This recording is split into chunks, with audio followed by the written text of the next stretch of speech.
Bienvenidos. Un escándalo nuevamente de mentiras, de fake news, sacude a la opinión pública.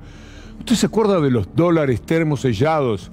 Aquella infamia del grupo Clarín, especialmente a través de los diarios y la televisión, sobre los dólares que habrían aparecido en un lugar vinculado a la familia Kirchner en Río Gallegos, 75 millones de dólares. ¿Sabe cuándo cometieron esa iniquidad, esa brutalidad de mentira? 2 días antes de las PASO. Díganos usted, amigo, amiga, ¿qué democracia puede mantenerse en pie si de lo que se depende es de la calidad de información que tiene el ciudadano? No hay manera. Es luchar contra, no un gobierno, sino contra la propia democracia. La mafia de Clarín lo hizo posible. Los dólares habían aparecido además en el marco de una investigación de una mujer que había desaparecido en circunstancias extrañas, que todavía está desaparecida. Marcela López. Lo ponían de título el mismo día que un apellido López, también famoso para ellos, por la información aparecía en el primer plano. Tenía que ver con Cristóbal López. Esa era la tapa. En un lado Cristóbal y al lado Mariela López o Mariana López, que no tenía ninguna relación, pero que naturalmente en la búsqueda de miserias espantosas a las que siempre apela el grupo aparecían relacionados. Y dólares, 75 millones que habían aparecido vistas por esa persona, hermana de la desaparecida, que había ido a la casa en cuestión, que tenía que ver con alguien que administraba a los Kirchner, donde de pronto vio como si estuvieran a disposición 75 millones de dólares. Aquí en la columna lo decíamos riéndonos, porque era imposible, pero en aquel momento ellos consiguieron que Zubich y Oliveto, dos lamentabilísimas diputadas de la Nación, aparecieran con la denuncia de Clarín, denunciándolo ante la justicia, para nuevamente ponerle una leña al fuego que ya habían armado con toda esta historia. Ahora se cayó a pedazos. La información que procede de Río Gallegos dice que se trataba, en realidad, de el juego del estanciero. Papeles que se usan para el juego del estanciero. Comprobado por la justicia, por la fiscalía, etc. Estos son los dólares que decían que había visto y que Clarín puso en la tapa 2 días o 3 antes de las PASO, no dejando ninguna posibilidad de reacción a la gente que leía la noticia y que la escuchaba por TN y por los 300 canales robados por Héctor Manieto. La pregunta es, ¿el gobierno va a seguir pensando que su enemigo es Bullrich, el propio Macri? ¿O va a tomar las riendas verdaderamente del asunto y va a salir a poner a su verdadero enemigo, no propio, sino de la democracia? Lo vamos a escuchar a Goyan. Tengo que pedirle a nuestro equipo de producción, porque en este momento me acuerdo, Goyan hablando con nosotros el otro día en la plaza, decía que cuando hay una protesta, tienen que lanzarse todos a la protesta, porque un día se la hacen a Goyan, protesta Goyan, otro día se la hacen a Alberto Fernández, protesta Fernández, otro día a Kreplak, protesta Kreplak. Tienen que ir todos al mismo tiempo, por todos los medios, en todos los reportajes, denunciando a ese enemigo furioso, furibundo, totalmente descabellado, que es capaz de hacer esto con la democracia. No tiene nombre. Es inadmisible, es inaceptable por donde se le mire en el juego democrático que un ciudadano pueda estar tan mal informado. Así que había 75 millones de dólares que una vez más estaban vinculados a los Kirchner. Ahora sabemos que se trataba de papeles de juego del estanciero. Voy a saludar a mis compañeros. ¿Qué tal, Estefanía? Buenas tardes, ¿cómo le va, Víctor? Título para hoy. Títulos para hoy, presupuesto 2022, sigue el ministro Guzmán en la Cámara de Diputados. Tenemos bono de fin de año confirmado para jubilados. Y por otro lado, hay en este momento reunión en la Secretaría de Comercio con frigoríficos por acuerdo de precio de carne. Vamos a repasar algunas novedades sobre todo esto. Muy buenas tardes, Lautaro Maislin. ¿Qué tal, Víctor Hugo? Buenas tardes para vos, para Estefanía, para todos los que están del otro lado. Víctor Hugo, déjame seguir en el tema porque se me viene a la mente el día que en la mesaza de Mirta Legrand, que ahora está comandada por Juana Viale, Alfredo Leuco comenzó a intentar instalar el tema de los dólares termosellados que finalmente fueron billetes del estanciero. Yo no lo vi al tape ahora, no lo recuerdo, pero tengo un recuerdo de que Alfredo Leuco dudaba un poquito con el tema. Veámoslo y después lo analizamos. Tenemos el video de cuando sacan en un Corsa gris, sacan las cajas de archivo, que ahí estamos viendo. Las Mirá, imágenes. ahí están, estas imágenes donde sacan las cajas del archivo. ¿Ahí las ves? Las cajas no son cajas de zapatos, son cajas más grandes, ese tipo de archivo. Bueno, dice la nieta, dice la hija y el abogado que eso están repleto de dólares termosellados. Bueno, así que esto no se ha llevado todavía al expediente, pero esto ya lo han dicho públicamente. ¿Pero las cajas las tiene la justicia? No, las cajas se las llevó el Corsa y esta filmación muestra cuando se las llevan en el Corsa, que no se sabe dónde están las cajas ahora, o a lo mejor eso es dinero del narcotráfico, del lavado de dinero, no se sabe. Todavía no se sabe nada. Están investigando, pero todo esto que te cuento es cierto. Está circulando en las redes que eran 75 millones de dólares. No es cierto hasta ahora eso. Han hecho un cálculo por el tamaño de las cajas, pero no se sabe. Y algunos decían que estaban enterrados. No, estaban apilados en una caja. Esa es la verdad de lo que ha pasado. Es un tema gravísimo, sobre todo porque en el kirchnerismo la palabra dólares, el concepto... Sí, aparte dicen que estaban sucios con tierra. Seguro, dólares termosellados. Así que puede crecer esto, insisto, no está en el expediente esto, pero sí todo esto está presentado ante la justicia. Perfecto. Bueno, permitime decir algo, Lautaro. Sí. El periodista lo que tiene es información de adentro de Clarín. Y más allá de lo que pueda uno opinar del periodista, aquí lo que hay es la pésima información que le llega y que le hace dudar un poco, pero no tanto, porque en algún momento asegura dónde estaban las cajas, etcétera, cómo eran las cajas, cómo habían sacado la cuenta los 75 millones de dólares. En todo caso era una cuenta que habían sacado por el tamaño de la caja. Ahora, dentro de la caja podía haber papeles de $1 o de $100, ¿verdad? Ya habían hecho también ese cálculo. Pero lo grave es que se trataba, ya parece un chiste. Este es el papelón judicial más grande que uno pueda imaginar de Zubich y Oliveto, dos desgracias que se tiene en materia de parlamentaria en la Argentina. La verdad estoy eligiendo las palabras, porque sí, hay que modificar un poco el curso de la corriente de lo que uno quiere decir, porque es tan indignante, es tan deplorable, tan bochornoso. Después lo vamos a seguir.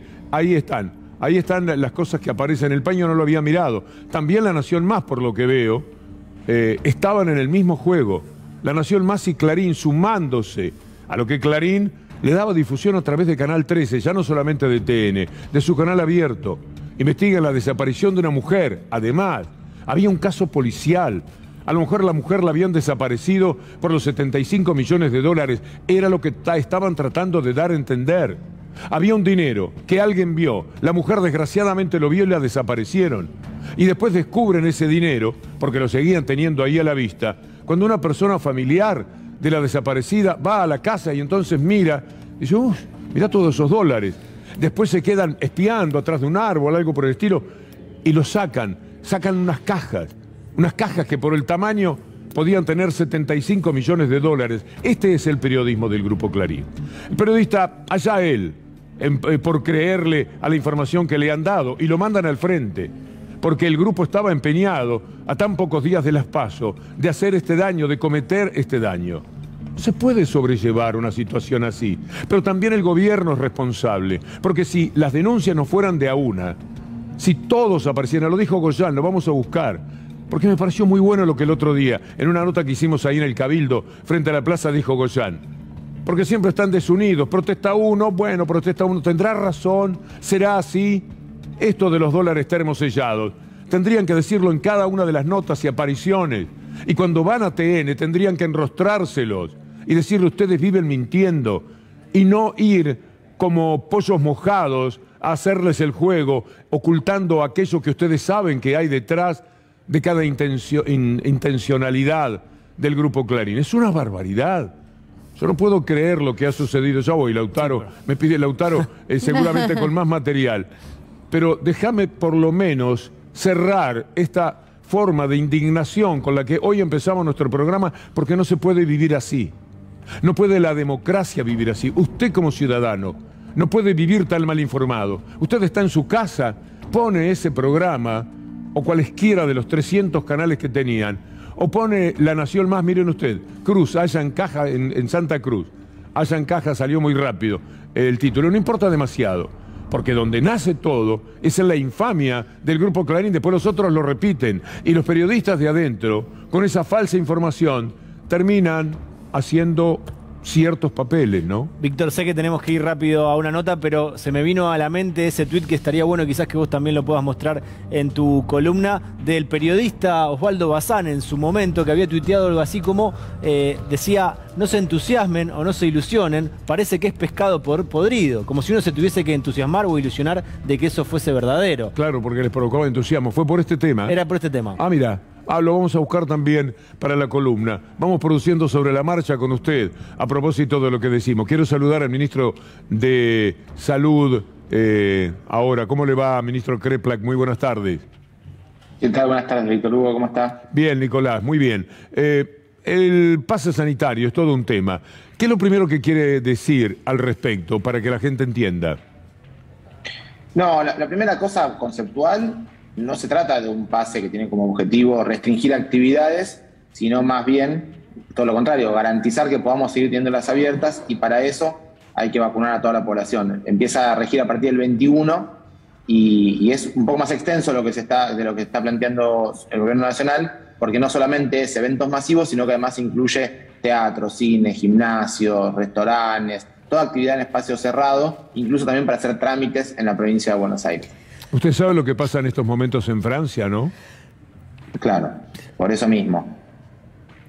En Francia hay mucho antivacuna. En Europa en general han tenido ese problema. Por suerte no tanto en la Argentina, pese a las campañas en contra. Sí, y aún a pesar de que Argentina no tiene muchas antivacunas, no hemos logrado superar. Estamos en un 85% de la población en la provincia de Buenos Aires que se ha dado la primera dosis y en un 75% que se ha dado la segunda dosis. Son 14,5 millones y 12.200.000 que se han dado la segunda dosis. Todavía nos falta una cantidad, pensemos que somos casi 17 millones de habitantes. Sí, usted me está hablando de los números de la provincia, ¿verdad? De la provincia de Buenos Aires, claro. Y para llegar a esa población hay que empujar un poco más. Lo que estamos viendo en Europa, y pasa en Francia también, además de los antivacunas, es que tienen muchos casos en el invierno de ellos.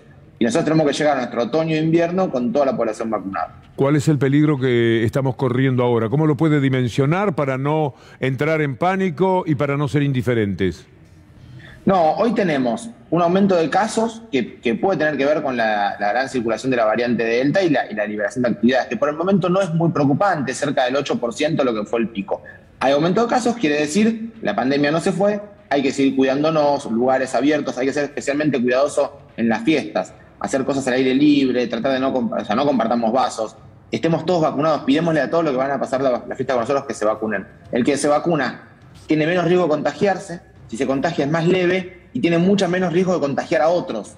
Así que es muy importante que se vacunen todos. Y si logramos vacunar a toda la población, podemos evitar lo que está pasando en Europa, que los países tienen muchísimos contagios, están tensionando el sistema de salud. Hoy vemos en Francia que están yendo a un cierre de muchas actividades porque están en invierno con muchos casos. Ya pasó también en Alemania. Queremos evitarlo y para eso hay que vacunar a toda la población antes de que empiece el otoño. En el Reino Unido murió una persona por la cepa Omicron y en Córdoba tenemos 4 casos. Aquí estamos seguramente muy atentos en provincia y ciudad de Buenos Aires, particularmente porque son focos todavía más propicios. ¿Qué opina al respecto?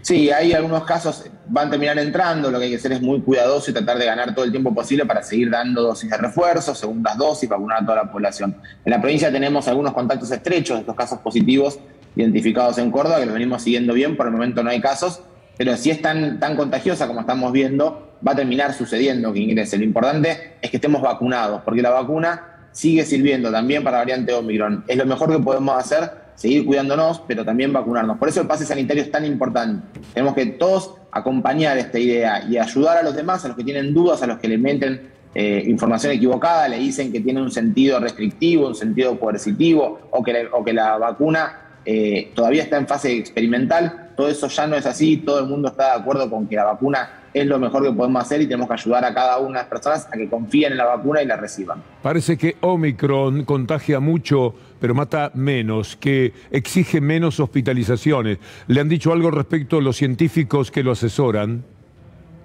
La verdad que es muy prematuro decir eso. A mí me preocupa esa aseveración. Lo vienen diciendo, está basada en información difícil de estar seguro si es así, porque es muy precoz, porque se mezclan muchas cosas. La Omicron tiene cierta capacidad de evadir la respuesta inmune, es decir, que aquellas personas que ya tuvieron la enfermedad se pueden reinfectar más fácilmente con Omicron.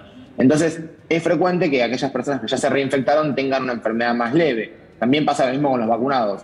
Pero no quiere decir que una persona que se enferma por primera vez y no había tenido antes la vacuna y se enferma de Omicron no sea grave. Estamos viendo aumento de internaciones seriamente en Sudáfrica, que es donde apareció esta variante principalmente. Así que, si bien no tenemos certezas de que sea más grave, pero tiene cierta capacidad de evadir la respuesta inmune, es decir, que las vacunas pierden un poquito de la eficacia, siempre a los vacunados les va mucho mejor y yo no le sacaría todavía gravedad a la variante. Sabemos que es más contagiosa y sabemos que va de la respuesta inmune, por lo tanto nos preocupamos y para eso hay que ocuparse y vacunarse. Un dato para nuestro GRAS, para nuestro Zócalo.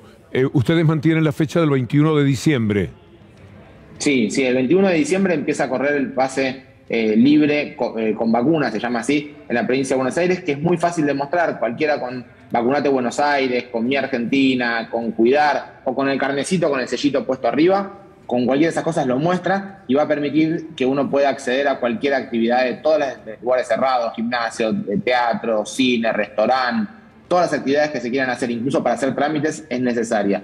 Y también una cosa que es muy importante, en la temporada de verano, que nosotros recibimos mucha gente en la provincia de Buenos Aires, especialmente en la costa, vamos a poner vacunatorios que ya tenemos y que van a estar circulando por todos lados y que funcionan de lunes a lunes.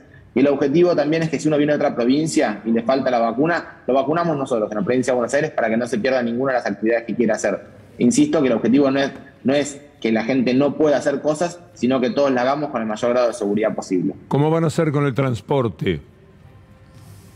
Bueno, el transporte por el momento no es obligatorio para subirse al transporte público estar vacunado, pero sí para hacer casi todas las cosas que uno va a hacer cuando llegue al destino del transporte público. Entonces, si bien no cortamos la posibilidad de transitar, si van a hacer algo en un lugar cerrado tienen que estar vacunados. En el transporte público seguimos con las ventanas abiertas, con barbijos y tratando de cuidarnos lo máximo posible. Y también hay que volver a poner este concepto. Si uno tiene cualquier síntoma, fiebre, dolor de garganta, o si siente que puede ser que tenga coronavirus, se queda en casa y hay que hisoparse. Y si estuvo en contacto estrecho con alguien que es positivo, ahora que están aumentando los casos y hay más probabilidades de encontrarse con alguien positivo, también hay que hacer el aislamiento necesario e hisopado antes de terminar el aislamiento. ¿Qué cosas le asombran, ministro Kreplak, de lo que se progresó en la materia?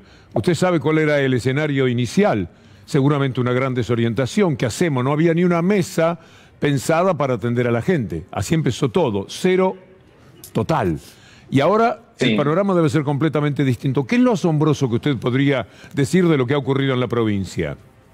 Yo creo que lo más asombroso que se consiguió en la provincia de Buenos Aires, y por eso también en todo el país, fue atender a todas las personas, que todos hayan tenido los testeos gratuitos, la consulta en la guardia, el oxígeno, el respirador. Todo el trabajo que se hizo, que logramos hacer que en Argentina haya atención para todos y para todas, fue un crecimiento enorme, una incorporación de miles de trabajadores, una inversión económica gigante. Aprendimos muchísimo, aprendimos a cómo manejar, aprendió toda la sociedad de epidemiología y de enfermedades, aprendimos el sistema de salud, cómo manejar estos casos tan graves y tan agudos, articulando los distintos hospitales, el sector público, privado, de todos para que lleguemos a todos. Y lo que se avanzó en la ciencia, la investigación que hizo nuestro país, nuestra provincia de Buenos Aires, en investigar, en tratamientos, en vacunas, en nuevas formas de afrontar el problema, ha sido muy grande. Y lo que la ciencia a nivel mundial logró en tan poco tiempo, estas vacunas tan eficaces, ha sido extraordinario y nos prepara para un mundo mucho más dinámico. Y también nos queda más claro que nunca que no podíamos cerrar el Ministerio de Ciencia, no podemos desinvertir en eso, porque es la llave del futuro. Muchas gracias, ministro Kreplak. Por favor, a usted, buenas tardes. La variante Omicron ya circula en el país, dice ahí. Pongamos también que en la provincia de Buenos Aires es desde el 21 de diciembre. Hay una leve confusión porque la fecha nacional es el 1 de enero. Pero nos acaba de decir el ministro Kreplak que se mantiene la fecha del 21 de diciembre en la provincia de Buenos Aires. Lautaro. Sí, Víctor Hugo, volvamos al tema de los dólares termosellados que finalmente eran billetes del estanciero. Reciente recordaba el tuit del periodista Osvaldo Bazán, que nada tiene de kirchnerista. Acá la producción rápidamente lo encontró, Víctor Hugo, y era más o menos como yo te lo comentaba. Dice, no se entusiasmen, repito, no se entusiasmen con la historia historia de los 75 palos verdes. Es todo bastante más dudoso de cómo se contó. Olor a gente embarrando la cancha, decía un periodista de TN. Bien por él, bien por el colega Bazán, por supuesto, porque además lo dice desde adentro. El drama es que hay que también trabajar con la gente de adentro, decirle, muchachos, los que ponen la producción, los que están armando los programas dentro del mismo grupo, hay que hacer correr la información. Aquí, cuando hay algo que importa, Nico Bocacce pone una información para todos los productores. Así se funciona. Bastaba poner, ojo, lo de los termos sellados parece que es falso. No jueguen con eso, no hagan. Pero no les interesa, no les importa. Entonces juegan con eso todo el tiempo que sea necesario. ¿Usted cree que va a leer una aclaración? ¿Usted quiere buscar hoy en las páginas miserables de la mafia de Clarín a ver si hay un rinconcito donde dice los termos sellados no era así? ¿Usted cree que eso va a ir a la tapa como fue a la tapa? Salió en la tapa, lo recuerdo perfectamente, había un título referido a Cristóbal López, miserias contra Cristóbal López, y al lado, chiquito, el referido a la señora López desaparecida, como para vincular los temas, porque había desaparecido y quizás había visto el dinero, los 75 millones de dólares, y ya por eso la habían hecho desaparecer. E insisto, una persona, un familiar que anda buscándola desesperadamente, todavía no fue encontrada, según tengo entendido, la mujer, va a un lugar donde estaba el ex compañero de la persona desaparecida, donde podía encontrarlo, y ahí, charlando, de repente ve...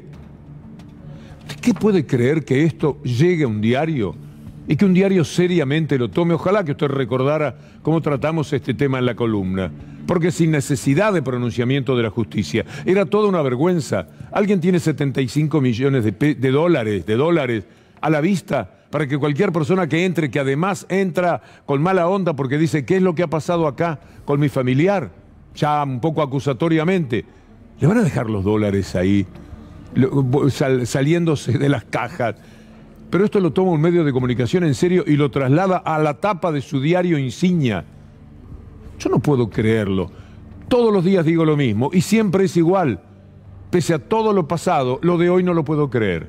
Esto de los dólares termosellados. Usted sabe que hay tanto poder que se puede disponer a veces en la vida. Yo me sigo preguntando cómo Héctor Mañeto nos dice, mira, hay cosas que no las vamos a hacer más. Vamos a seguir ideológicamente jugando contra el gobierno, jugando a favor del Fondo Monetario Internacional, jugando a que no van a ser capaces de arreglar. Digamos que el país se viene abajo, aunque haya 19 actividades a las que le va bien. La número 20 no, bueno, basémonos en la número 20. Hagamos, pero nunca vamos a mentir. Si hay una actividad número 20, nosotros hacemos una interpretación sesgada, torcida, maliciosa, de acuerdo a cómo somos, pero estamos diciendo una verdad. Esa actividad no anda bien. Las otras 19 la ignoramos. También es una manera de mentir, pero bueno, podría ser mejor que tratar de herir a un gobierno y a la democracia con esto de los 75 millones. Estamos jugando al estanciero. Esto es la realidad y esto es lo que vio la mujer, pero de movida. ¿Quién puede creer? De Mañeto para abajo. Ahí está, archivaron la causa de los dólares termosellados. Aunque se hablaba de que había varias cajas grandes con dólares y que supuestamente se los llevaron todos la misma noche a bordo de un Chevrolet Corsa, ya difícil de creer por el espacio que ocuparían en un auto compacto. Lo más parecido que se encontró a eso fue una caja de zapatos forrada con billetes del clásico juego de mesa El Estanciero. Otra causa fake news que se cae, el papelón judicial de dos denunciadores judiciales, pero pongamos el nombre, pongamos Zubich y Oliveto. Zubich-, ahí está. Zubich y Oliveto denunciaron billetes del Estanciero. Son unas desvergonzadas, son procaces, es obsceno lo que hacen, porque esto es jugar siempre de ese lado que ya no es tibio del sol. Están quemados, están achicharrados de tanto que buscan el lado del sol, del solcito de poder. Qué vergüenza todo esto. Qué tristeza. ¿Lauti? Sí, Víctor Hugo, y otra vergüenza es los que se oponen al pase sanitario, se oponen por oponerse, en este caso, diputados de Juntos por el Cambio, que ahora lo vamos a ver desde sus cuentas de Twitter. en la pantalla y vemos al diputado Waldo Wolf. Dice: no acuerdo con el pase sanitario y mucho menos en manos de un gobierno autoritario que incumple normas y se saltea la fila. Si quieren copiar algo de otros países, copien, testear y educar con ejemplos. Hoy, y encima lo sacan por decreto, traigan el debate al Congreso donde debe hacerse. Bueno, por el Congreso no pasó el debate cuando tomaron la deuda con el Fondo Monetario. Hoy, cuando decías, si quieren copiar algo de otros países no son copiables en este momento, porque están en graves problemas.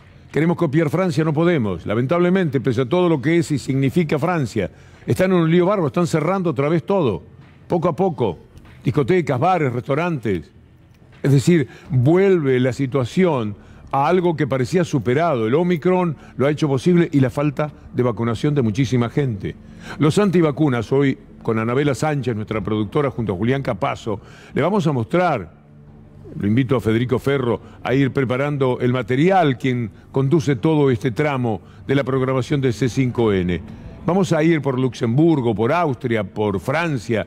Vamos a dar una vueltita por Europa para mostrarles a ustedes los antivacunas, los ridículos personajes. Esos tontos es una palabra amable, parecieron más que tontos, son idiotas. Y hacen mucho daño, porque justamente entran en pánico ahora muchísimos franceses, es decir, el que se vacunó. El que hizo las cosas como correspondía. No puede entrar a una discoteca porque está cerrada, no puede ir a un restaurante porque está cerrado. ¿Y por qué ocurrió esto? Porque vuelve la cepa. ¿Y quiénes son los que se contagian? Los no vacunados o los que tienen una sola dosis. De eso se trata lo que está ocurriendo. Y esto es lo que tiene que hacerle entender a la gente, que cuando hablan de libertad están diciendo un disparate si se refieren a este tema. No hay libertad posible cuando uno puede afectar la vida de los demás, puede hasta provocar la muerte. Así no, eso no es libertad. El Estado no solo tiene el derecho, tiene la obligación de proceder en la defensa de aquellos que se están pertrechando de la mejor manera para luchar contra el COVID-19 y se vacunan. Y además de vacunarse, tienen su barbijo, tienen conciencia plena de cómo hay que manejarse para poder evitar que la Argentina, en este caso, porque ya estamos hablando de la Argentina, pero indigna lo que este personaje de cuarta, de décima, que es Waldo Wolf, pueda aparecer con un tuit diciendo ese disparate, trabajando con una consigna tan estúpida sobre lo que es. No es el único, me dicen. ¿Que tenés alguno más todavía? Sí, Víctor Hugo, no es el único halcón. Tenemos otro tuit más. Acá Fernando Iglesias, el diputado del PRO, de la coalición de Juntos por el Cambio, puso lo siguiente: el paso sanitario resume lo esencial de este gobierno. Ineficiencia, autoritarismo, prepotencia y racionalidad. En nuestro país no ha habido ningún problema para que la gente se vacunara, excepto que no había vacunas y se chorearon las que había. Nada más, es lo que dice uno de los diputados que pertenecen al partido político que denunció al gobierno por envenenamiento. Ahora, perdón que me meta, Víctor Hugo, pero ¿usted entiende cuál es el argumento debajo de la oposición? En todo esto que está leyendo, ¿usted entiende? Yo la verdad es que no entiendo cuál es el argumento para oponerse. Porque no dan argumentos, simplemente dicen el gobierno hizo malas cosas, no le gusta, pero no hay ninguno, o sea, concretamente no están en contra de nada, solamente están en contra del gobierno. Es joven, quiere argumentos, quiere pruebas, quiere evidencias. Bueno, no las va a ver, no las hay. ¿Quién podría decir, mirá, yo no quiero que haya pase sanitario, porque si no hay pase sanitario, entran los que están vacunados, los que no están vacunados, nos podemos enfermar todos de lo más bien? No hay. Es un disparate. Permítame el gusto de presentar a Sofía Barruti. Muy buenas tardes. Muy buenas tardes, Víctor Hugo. Bueno, y estamos en la Cámara de Diputados, concretamente en el debate por el presupuesto 2022, tan hablado en estos últimos días, ¿no? Y está todo dirimiéndose en este momento en el que Martín Guzmán, el ministro de Economía, está respondiendo todas las preguntas de los diputados. Pero no quiero seguir hablando yo, sino presentar a quien está al lado mío, que es el diputado Casareto. Casareto, en primer lugar, muchas gracias por hablar con C5N. ¿Y cómo se viene viviendo esta jornada extensa?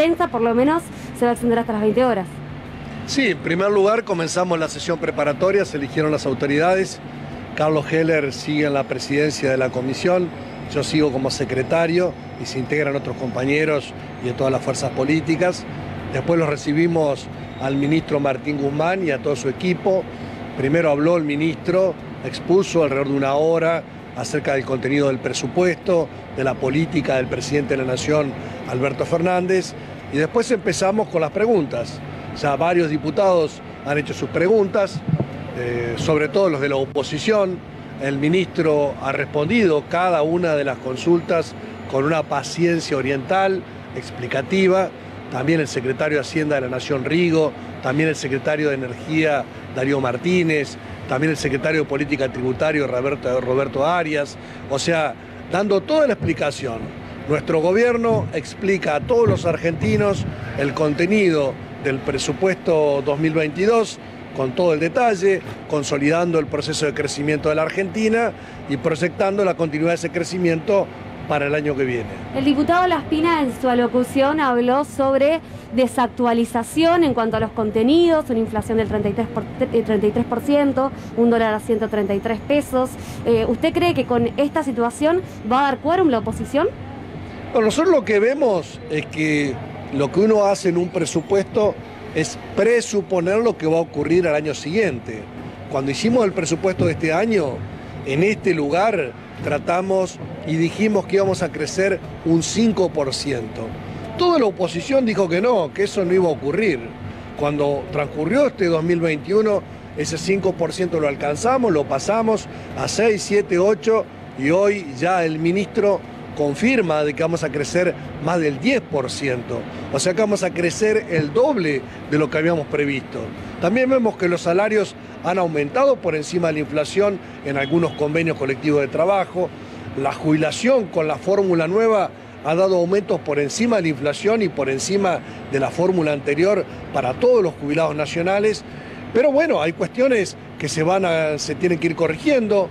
Bajamos la inflación del 54% que dejó Macri a un poco menos del 50%, pero todavía es alta, no nos conforma. Nosotros queremos profundizar esas políticas, pero no va por el lado de Laspina o de Esper o de Tetaz o de López Murphy de menos intervención del Estado, sino más intervención del Estado para garantizar que el producto de ese crecimiento llegue a todos los sectores económicos, llegue a toda la Argentina, para que llegue al bolsillo de todos los trabajadores y de los jubilados en la Argentina. Diputado Casareto, muchísimas gracias por su palabra. Hasta ahí entonces la palabra del diputado Casareto. Bueno, en orden de seguir debatiendo esto que tiene que ver con el debate en la Comisión de Presupuesto para el Presupuesto 2022. Bien, Sofía, muy bien. Volvemos en cuanto nos llames. ¿Qué dice el presupuesto que está presentando Martín Guzmán ahora? Lo vamos a ver en pantalla, los cálculos que se hicieron en septiembre, hace un tiempo. De hecho, el ministro Guzmán dijo que esto había sido de alguna manera conservador, ¿no? En función de lo que se prevía para este año, porque finalmente la economía argentina va a crecer más de 10% en 2021. Ahora, ¿qué es lo que tiene previsto para el año que viene el Ministerio de Economía? Lo están viendo en pantalla. Un crecimiento de 4% de la economía, una inflación del 33%, un dólar a 131, hay que tener en cuenta que ahora el dólar se acerca a 102, alrededor de 102 pesos, el dólar mayorista por supuesto, un superávit comercial de 9.000 millones de dólares aproximadamente, subiendo las importaciones por encima de las exportaciones, pero los dos a un ritmo bastante importante en 2022, y los salarios un crecimiento real de 4%. Esto es lo que estima, o por lo menos es la intención de lo que suceda a nivel macroeconómico el año que viene. ¿Qué es lo que dijo como definición, les diría, principal el ministro? Por supuesto, habló de la inflación, que es una de las cosas en las que el gobierno todavía tiene que dar algunas explicaciones, y hay dos cuestiones. Por un lado, qué es lo que sucede a nivel macroeconómico, y por otro lado, qué se habla sobre acuerdo de precios. Primero escuchemos a Guzmán y después les doy detalles sobre estas dos cuestiones.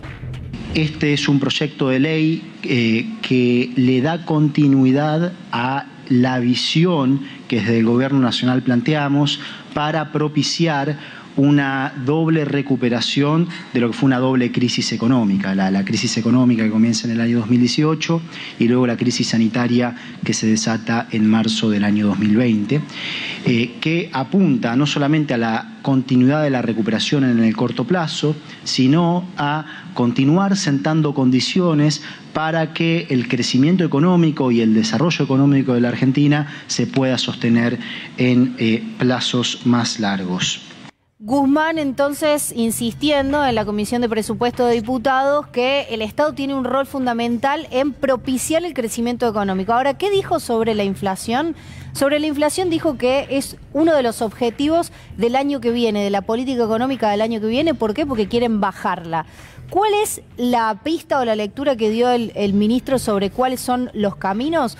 Por un lado, habló del financiamiento monetario, habló de la política fiscal, resaltó que este año va a ser se logró una reducción del déficit, algo que se habló mucho de si hubo ajuste, nuevo ajuste. Bueno, lo concreto, Guzmán, los números que presentó hoy, efectivamente se redujo el déficit fiscal. Y de la mano de esto, algo de lo que se habla muchísimo, que es del financiamiento monetario, la famosa emisión monetaria. Bueno, ¿qué dijo Guzmán? Que hubo algo de eso en el proceso inflacionario de este año. Los acuerdos de precio entonces son fundamentales, después en un rato vamos a estar hablando de esto, porque en este momento Feletti está reunido con frigoríficos, estuvo reunido hace un ratito nada más con supermercados para ver cómo sigue la política de precios después del 8 de enero y por supuesto es algo de lo que se habló también con el Fondo Monetario. Víctor Hugo, Steffi, ¿saben qué diputado recientemente electo faltó? ¿Ya tiene un faltazo hoy que Guzmán estuvo en el Congreso? ¿Quién? Alguien que habló mucho de la casta política. Ahí está, es ese. Es ese que dice Graf, Javier Milei. Y vamos a ver dónde fue, qué estaba haciendo. Esto lo cuenta el economista Sergio Chousa. Dice, no puedo creer esto, Milei faltó a la Comisión de Presupuesto en el día más importante del año para irse a un acto en Rosario. Podría haber ido, a pesar de no firmar dictamen, escuchar al ministro y preguntar, hacer su trabajo para el cual fue elegido como legislador, es lo que dice el economista Chousa. Y ahí vemos que a la izquierda hay un flyer que dice la libertad sigue avanzando. Javier Milei en Rosario se presentó el mismo día que Guzmán estuvo en el Congreso de la Nación. De hecho, un diputado de su mismo espacio político, que es Expert, que tiene su misma posición, estuvo y criticó fuertemente al ministro Guzmán. O sea, podría haber sido una oportunidad para marcarle la cancha, si quisiera, en los términos económicos.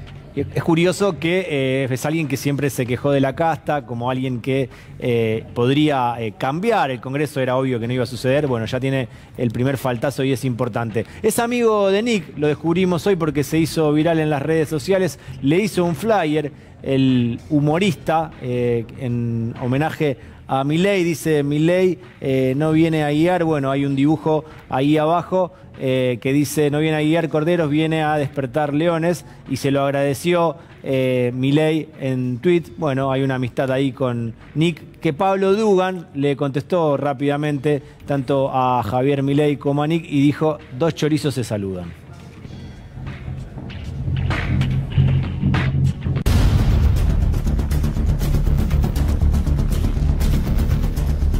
Contacto con Diego Gabriele en Pinamar. Buenas tardes, Diego. Buenas tardes, Víctor Hugo. Trabajamos aquí en esta ciudad que se encuentra de luto, por la muerte de Luciano, este chico de 16 años, que estaba haciendo lo que están haciendo estos chicos. Ese fue el delito por el cual luego fue perseguido cuando se subió a su moto para volver a su casa por estos oficiales de la policía bonaerense, que lo terminaron ejecutando de un disparo en el pecho. No hay explicación para esta muerte absurda, Víctor Hugo. Aquí los detalles que se van conociendo minuto a minuto marcan que el accionar policial estuvo por fuera de lo esperado, por fuera de lo que la ley marca y por fuera de lo que el deber policial indica. Porque un oficial de la policía que se bajó del patrullero, que estaba esperando en el medio de la avenida por la cual venía transitando Luciano, de frente, y para cortarle el camino le terminó disparando en el pecho cuando lo tuvo a menos de 1 metro de distancia. Está preso, está en la cárcel de Batán y no ha declarado.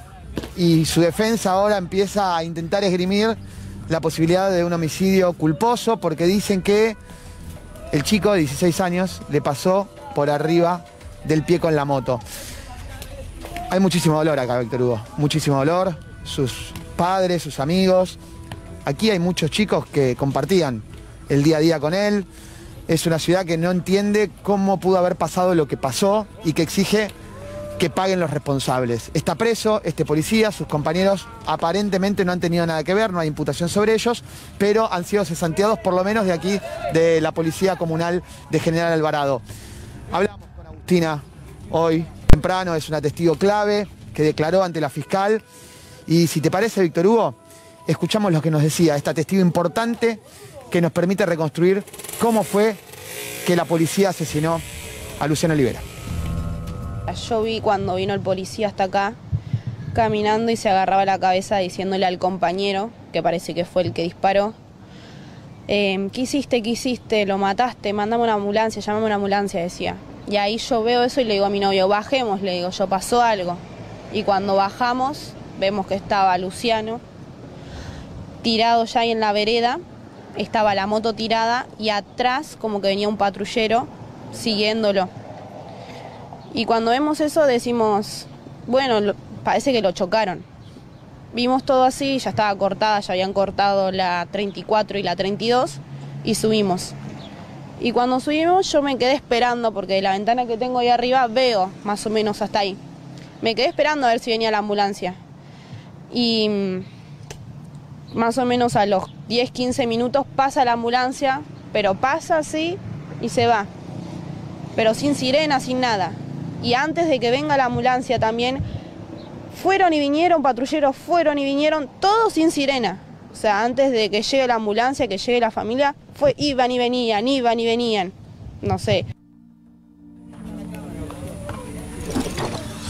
Es durísimo el relato de esta testigo que marca un dato importante respecto a la ambulancia. 12 minutos tardó en llegar la ambulancia y constató la muerte. Ahora, la madre llegó media hora después de que hubieran baleado a su hijo y nadie le dijo que estaba muerto. Ella pedía desesperadamente una ambulancia y ahora se pregunta por el accionar de los otros 3 policías que eran compañeros de este asesino vestido de policía, Maximiliano González, de 25 años, porque los conocen, aquí se conocen todos, Víctor Hugo. Esto es un pueblo, acá todo el mundo sabe que no había razón por la cual perseguir a este chico. Lo mataron por una moto, repiten una y otra vez sus padres, una contravención. Y Judith, hace minutos nada más, acaba de aceptar el patrocinio legal de Gregorio Dalbón. Gregorio Dalbón será el abogado de la familia, mañana estará aquí en Miramar para entrevistarse con los padres y comenzar un litigio en torno a los otros 3 policías, porque allí todavía hay un gris oscuro. Pero hablamos con Judith, un testimonio fundido en el dolor, honda consternación, Víctor Hugo. Si te parece, escuchamos lo que nos decía la desesperada madre de Luciano Olivera. 2 días terribles, fue todo esperándolo a él todo el tiempo, mirando la cama de él. Y nada, y hoy fui a llevarle flores, en lugar de llevarle leche a la cama o tomar mate con él, fui a llevar flores. Nadie me decía nada, nadie me dijo nada. Yo sola saqué conclusiones que había chocado el nene, porque vi la moto tirada y lo vi a él tirado. Y yo a la hora y media le descubro el balazo en el medio del pecho. ¿Media hora después? 1 hora y media. 1 hora y media Hora después. y media, hora después. Ya todos estaban sabiendo lo que habían hecho y sabían lo que se iba a venir. Pero mientras traían más policía, la única que estaba era yo, mi pareja y los nenes, amigos del nene. Todos nenes. ¿Qué podíamos hacer? Traían más custodia y...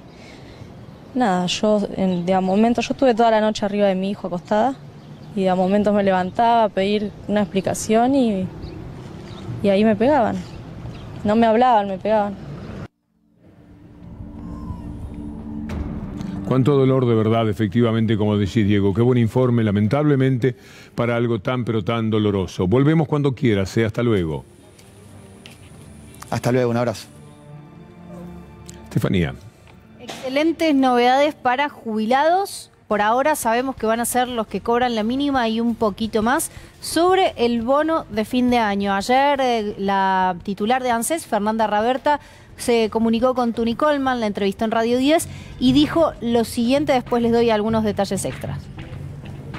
La idea es anunciarlo antes de la Navidad, así que calculamos que esta semana que viene ahora va a ser el anuncio por parte de nuestro gobierno. O sea que el dinero va a estar antes de la Navidad. El dinero va a estar antes de la Navidad. Fundamental entonces esto, el dinero va a estar antes de la Navidad, porque ahí hay una interpretación semántica. Bueno, lo van a anunciar antes de Navidad, pero ¿cuándo lo vamos a cobrar? ¿Cuánto es el bono? También antes de Navidad. Eso es lo que se está terminando de definir. ¿Hasta qué cifra? ¿Hasta solamente la mínima? La mínima y un poquito más va a ser quienes van a cobrar, alrededor de 4 millones de jubilados, contaba Raberta. La definición del monto se está justamente terminando de acordar entre la ANSES y el ministro Guzmán, por eso es que todavía no lo anuncian. Y hay un montón de versiones dando vueltas. Yo siempre, ustedes saben que como es una cuestión de bolsillo y genera mucha ilusión o es una información sensible, trato de no darle lugar a estos trascendidos. Por ahora lo que dice el gobierno es no está definido el monto. Pero si yo les digo el rumor es tanto y después es menos, van a decir que era más, era menos. ¿Qué porcentaje trata de cubrir el bono? ¿Cuánto se estima? Cuando das un bono es porque algo quedó para atrás. Bueno, lo que dice el gobierno es que a diciembre la jubilación mínima aumentó en línea con la inflación, es decir, está cubierta la inflación y lo que se intenta es poner un poquito más de dinero en las jubilaciones. No es para cubrir ninguna pérdida entonces. Por lo menos hasta ahora, en los cálculos que venía haciendo el gobierno, no es para cubrir pérdidas. Insisto, para dar un poquito más para las próximas fiestas, que bueno, sabemos que está complicado por el asunto de la inflación. Se hace carne en todos el precio. Muy bien, y también se hace cargo en el gobierno que en este momento está teniendo una conversación con los frigoríficos para tratar de ver un acuerdo con justamente ellos para la fiesta de fin de año, algunos cortes. Desde el sector decían este fin de semana que el acuerdo de precios podría generar descuentos de entre 40 a 50% de los precios actuales de los cortes. No sé, Fede, si tenemos la placa con los números que estiman. Fíjense ustedes, el asado estaría a 549 pesos. Estos son declaraciones que hizo Mario Rabertino, que es justamente el presidente del consorcio ABC, una de las cámaras que está teniendo diálogo en este momento con el gobierno. ¿A cómo estaban los precios? Esto está bien. Y sí, porque justamente allí en la placa estaba también destacado cuánto sería la caída en el precio. El asado 549, si yo me estuve fijando, está alrededor de 787 pesos. Claro. En el caso del vacío y del matambre quedaría 599 y estaba entre 875 y 900 pesos, así que es un descuento de casi el 50%. En el caso de la tapa de asado, 459, estaba 753, con lo cual es 60% menos, y en el caso de la falda un poquito menos, porque en este momento está a 460 pesos el kilo y pasaría a estar 390. ¿Qué más dijo Rabertino? Que son 20.000 toneladas de carne, 10.000 para Navidad y 10.000 para Año Nuevo, que van a estar disponibles durante 3 días antes. Por ejemplo, en el caso de Navidad, el 21, el 22 y el 23, y en el caso de Año Nuevo, 29, 30 y 31. Falta que se termine de acordar, porque estos son datos del sector. Falta que ver qué es lo que terminan de acordar ahora en un rato nada más allí en la Secretaría de Comercio. Tiene mucho prestigio el lechón y el cordero también en esas fiestas, así que es cierto. Más o menos con estos precios, el lechón y el cordero, algún gusto nos vamos a poder dar. Ya venimos. En los Estados Unidos un tornado ha provocado un verdadero desastre. Matías Morales nos informa desde allí. Buenas tardes, Matías. Hola, ¿qué tal? Buenas tardes. Así es, en Estados Unidos hay una tensa espera mientras se busca a decenas de desaparecidos, aunque se informó que las tareas habían pasado de ser de rescate a de recuperación, después de que en la noche del viernes una serie de 30 tornados afectara 6 estados del país. El que se llevó la peor parte fue Kentucky, donde ciudades enteras se vieron arrasadas. Y en Mayfield, por ejemplo, no quedaron ni las estaciones de bomberos y de policía, y se buscaba a 110 trabajadores de una fábrica de velas que se derrumbó. El gobernador, Andy Beshear, dijo que solo 40 habían sobrevivido y afirmó que el conjunto de tornados fue el más mortífero en la historia del estado y que había dejado la visión de una zona de guerra.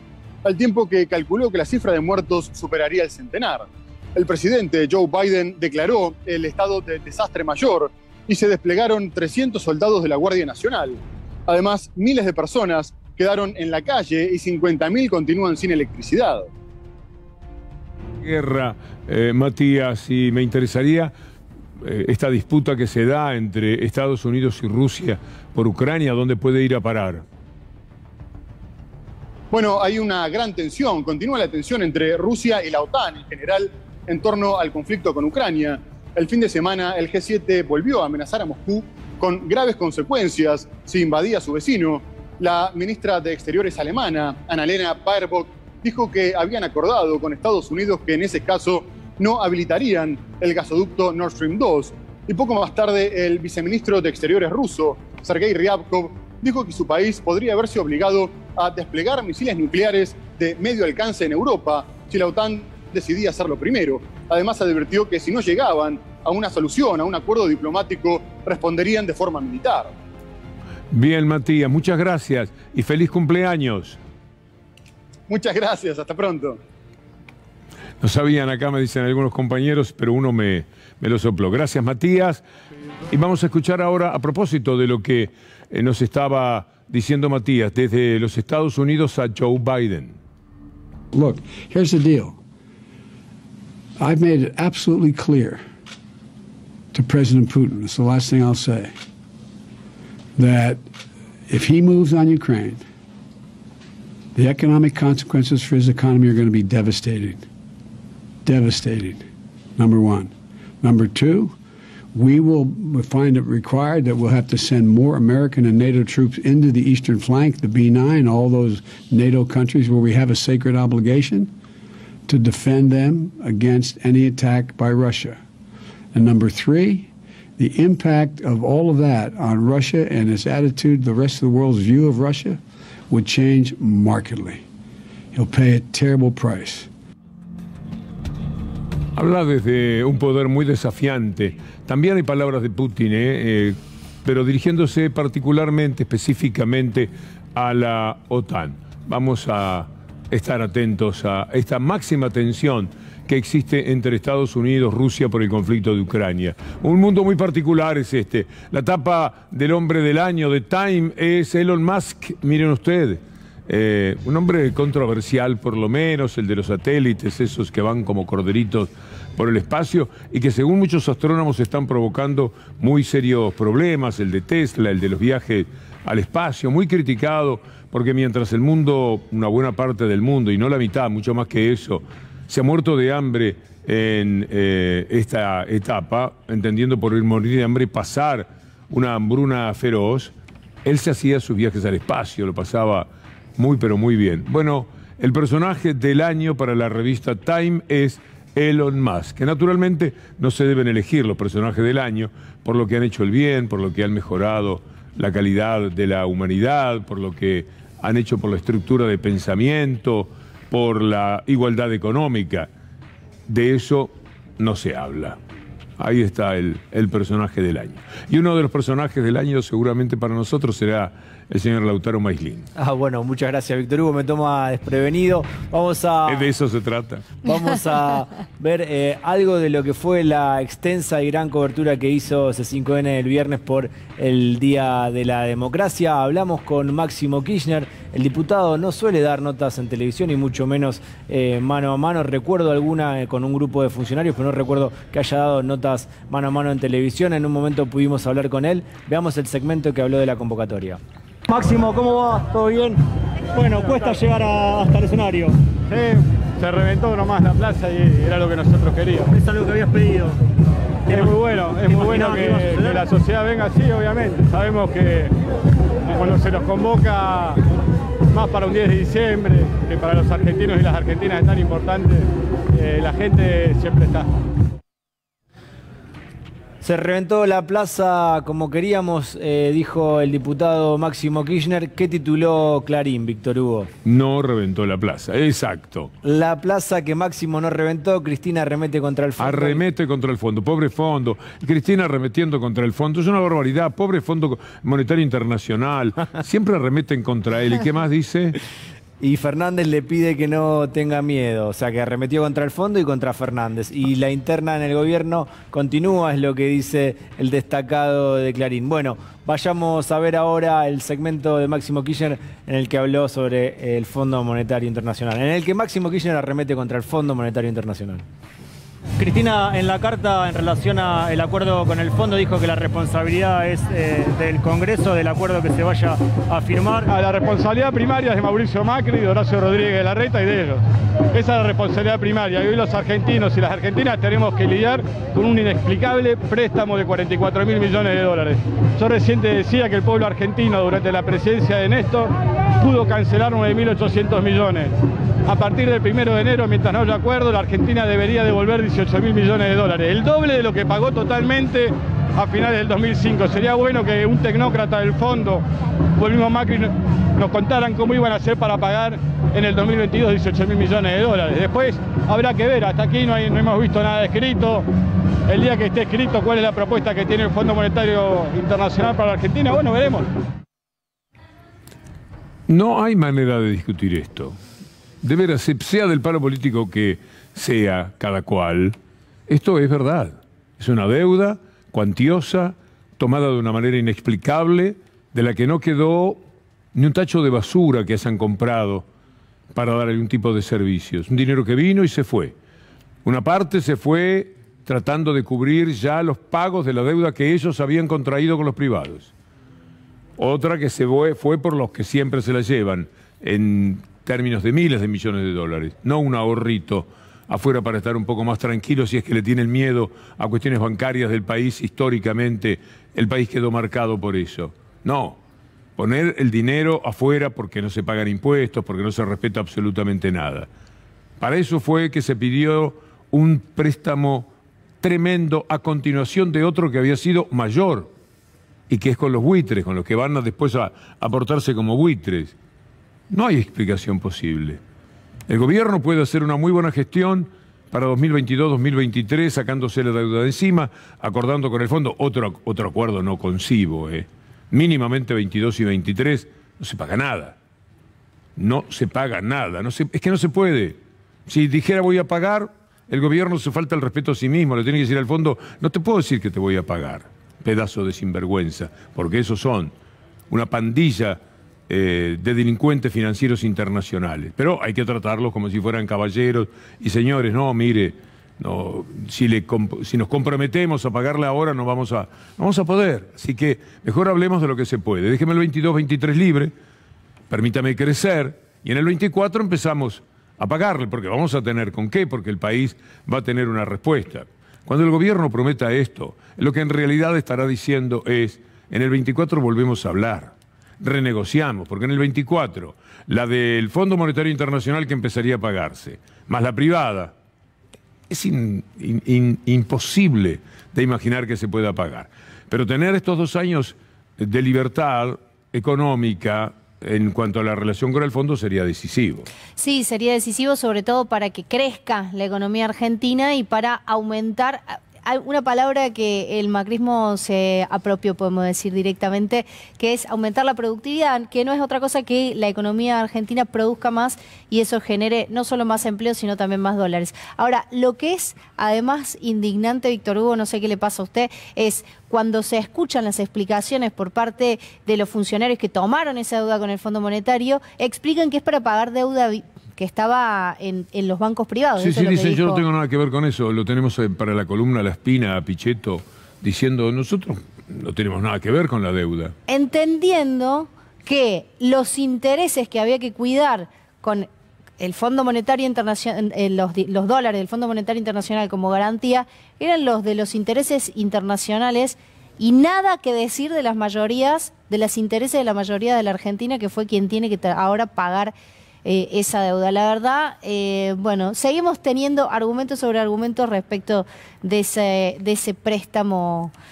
ruinoso. Sí, el más grande de la historia y del mundo, puso Cristina Fernández en su carta, y en relación a lo que vos decías, Steffi, hablan los que tomaron el crédito sin hacerse cargo de lo que hicieron, y recordemos que Mauricio Macri dijo primero que era para pagar deuda, después que era para los bancos comerciales y después que era para bajar la inflación.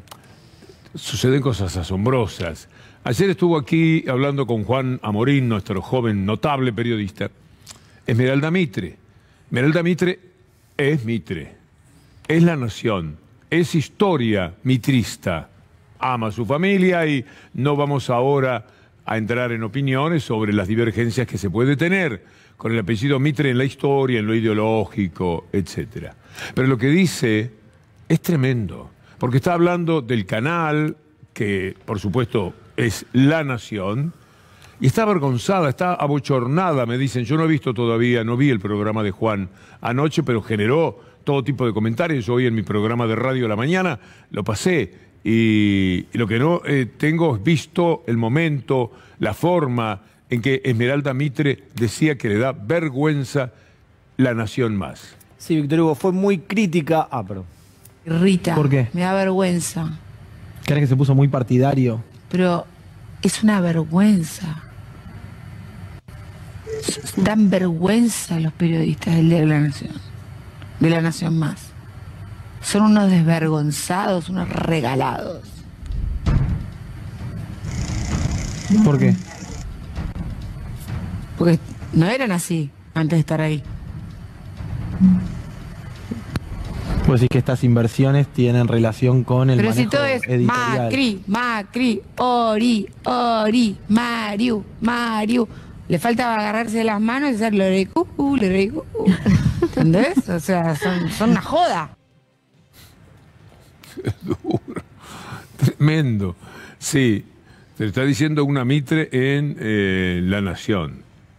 Es bastante, pero bastante doloroso. Una prueba de que algo pasa en La Nación es cuando Alconada Amón, el periodista de la gran mentira contra Indalo, de la enorme frustración personal que tiene que haber vivido cuando se presentó ante los tribunales y lo único que hizo fue un papelón, una vergüenza ajena. Uno dice, a uno le corría como una cosa eléctrica, le chirriaba algo de lo que estaba sucediendo. Pero ese periodista tenía algo para decir de comportamientos de La Nación.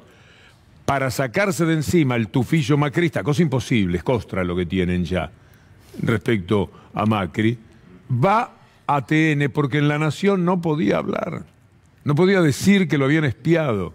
Porque entonces, es verdad, si lo está diciendo un periodista de La Nación, a mí me espió, a mis hijos los espió, a mi padre los espió, a mi mujer la espió. Espió. ¿Qué va a decir ahora Macri sobre el espionaje que toda la vida realizó? ¿Y qué van a decir los mamarrachos que tratan de reírse justamente desde canales que le pertenecen a Macri con relación a este tema? Bueno, ahora uno queda expuesto a que diga Esmeralda Mitre una cosa gravísima, gravísima. Porque esto está atado a los dineros que se han puesto ahí, a los dineros que ha puesto Macri y algún otro asociado, a la locura de los Aguirre por tener dinero para pagar las deudas que contraen para tener cada día más y más poder. A todos involucra. Y es muy penoso por la parte de la que nos toca a los periodistas, muchísimo más todavía. Hay que hacer una pequeña pausa y a la vuelta... ¿Está la columna ya? Todavía no. Un poquito más de información. Y las becas Progresar, Víctor Hugo, porque hoy hubo un anuncio importante para jóvenes de 16, 17 años que todavía están en el secundario sobre una ampliación de las becas Progresar. Son alrededor de 5.600 pesos. En un ratito le doy más detalles.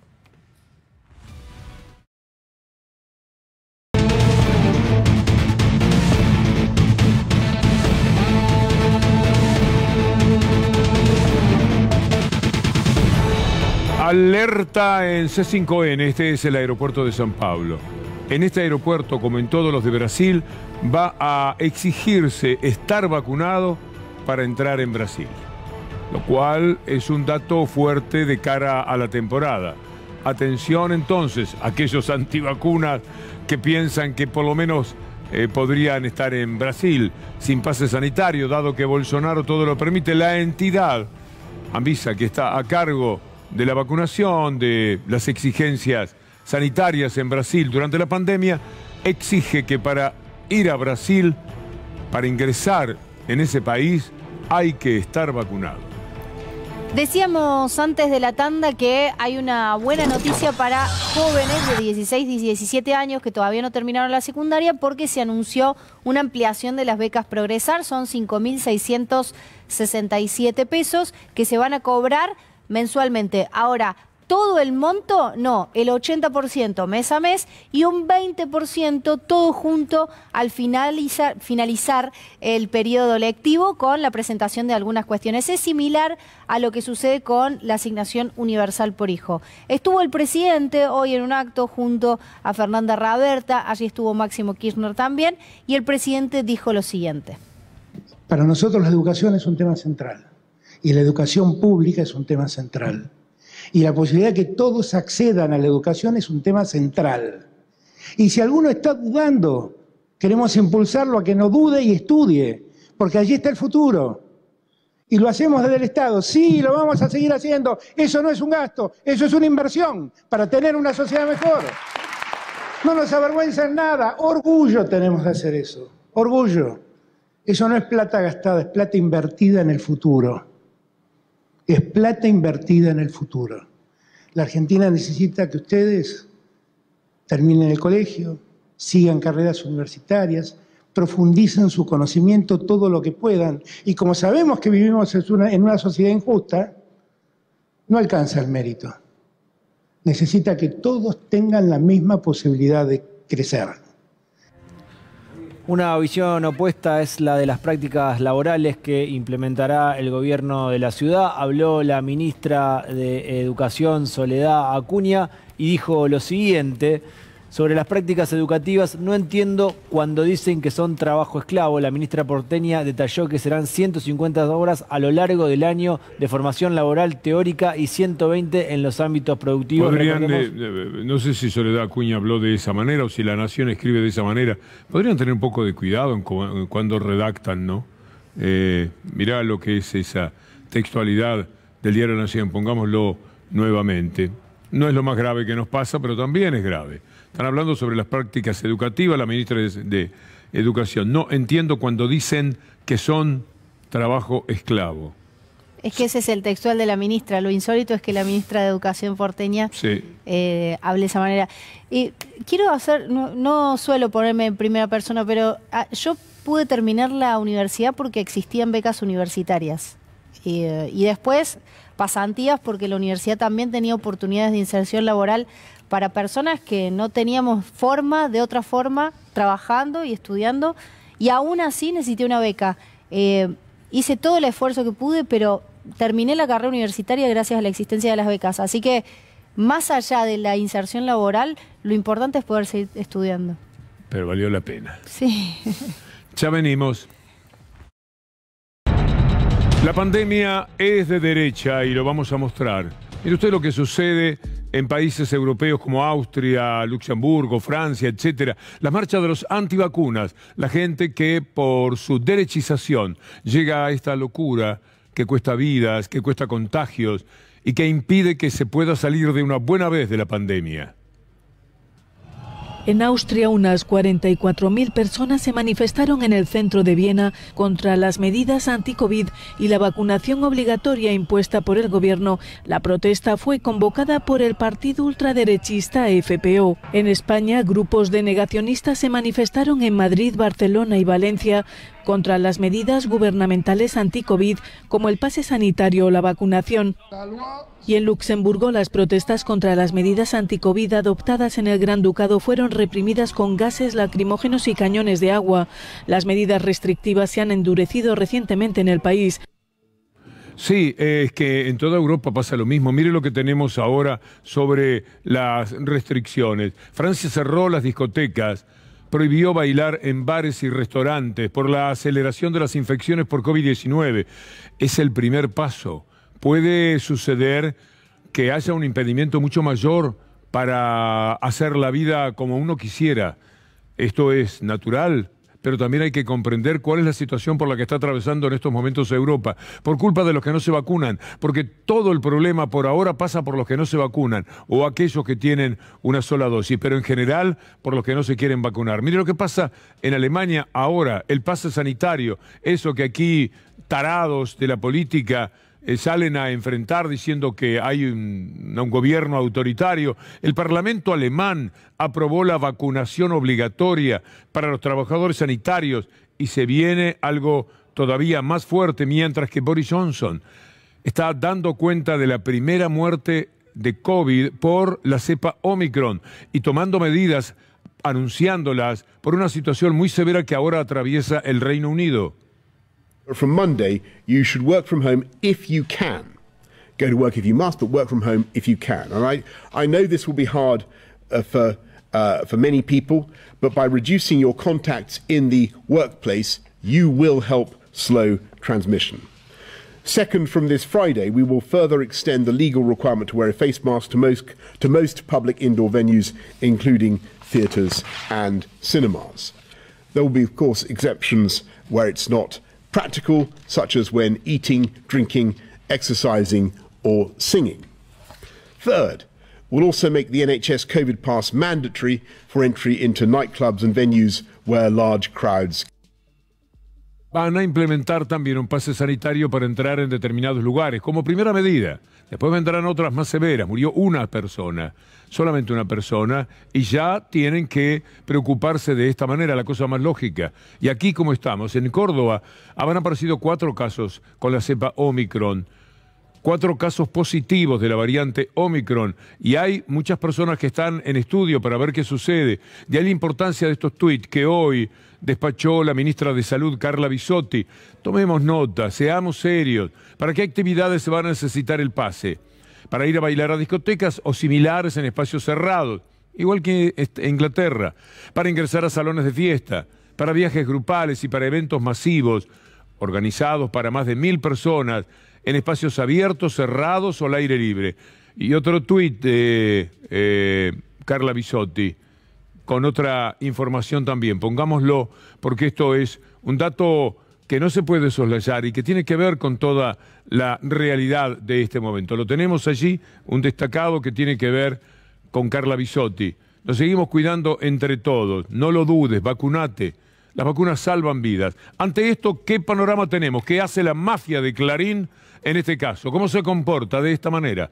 Lea con nosotros para que usted vea que no se dan tregua, no nos dan tregua en su apuesta a la muerte si la muerte les sirve para luchar contra el gobierno y la democracia. El complicado método para descargar y actualizar la APP, cuidar por el pase sanitario que instauró el gobierno, hasta yo lo entendí. La aplicación funcionará en una versión de prueba y para tener la 3.6 necesaria habrá que desinstalar y volver a bajarla a fin de año. Pero además, más inmundicia periodística. Hay otro destacado, otra noticia también de la mafia de Clarín. ¿No querés vacunarte? Te puedo hacer el pase sanitario. Están promocionando los certificados truchos en Tucumán, denuncian los certificados truchos, pero lo que quieren es hacernos ver que es posible. Mire lo que pasó en América con esta derechización. La pandemia es de derecha, los diarios son de derechas, la economía es de derecha, todo está muy peligroso, cada día más. Y cuando ven gente que sueña otro tipo de mundo y los ven reunidos y los ven juntos, se brotan, no pueden resistirlo. Mire lo que primero le vamos a mostrar sobre lo que sucedió en torno a lo que llamamos la patria grande. Recuerden la fecha y cuiden lo que tienen. La democracia no puede ser perfecta porque los humanos no somos perfectos. Pero hasta ahora no hemos encontrado un sistema mejor.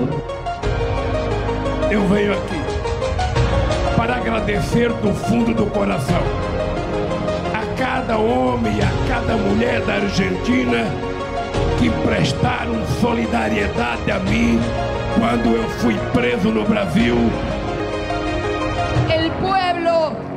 El pueblo siempre vuelve y encuentra los caminos para hacerlo.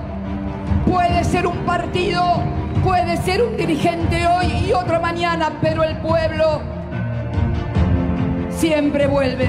Cambiemos el mundo y cambiemos la Argentina y hagamos una Argentina justa, libre, soberana.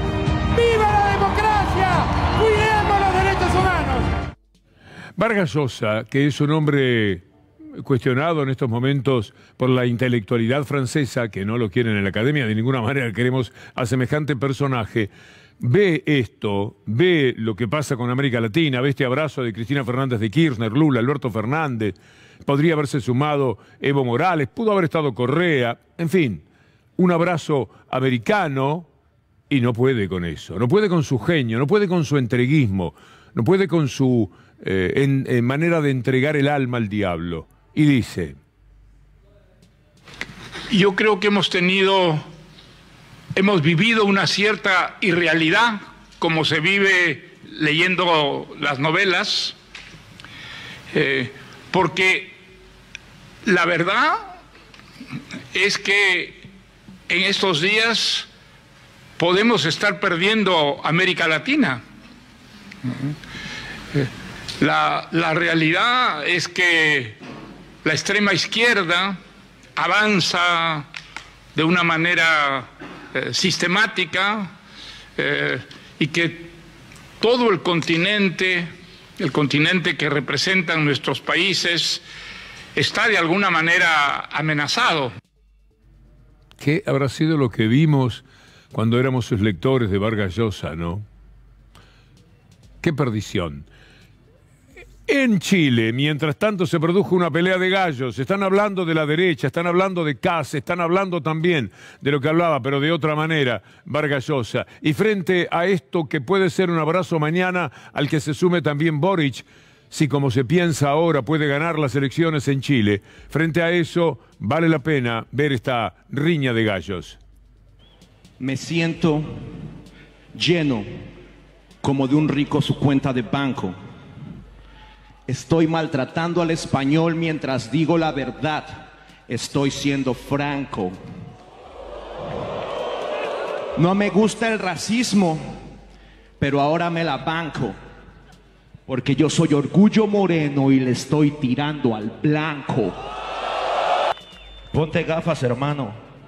En esta ocasión, la gente hasta se quita el sombrero con mi improvisación.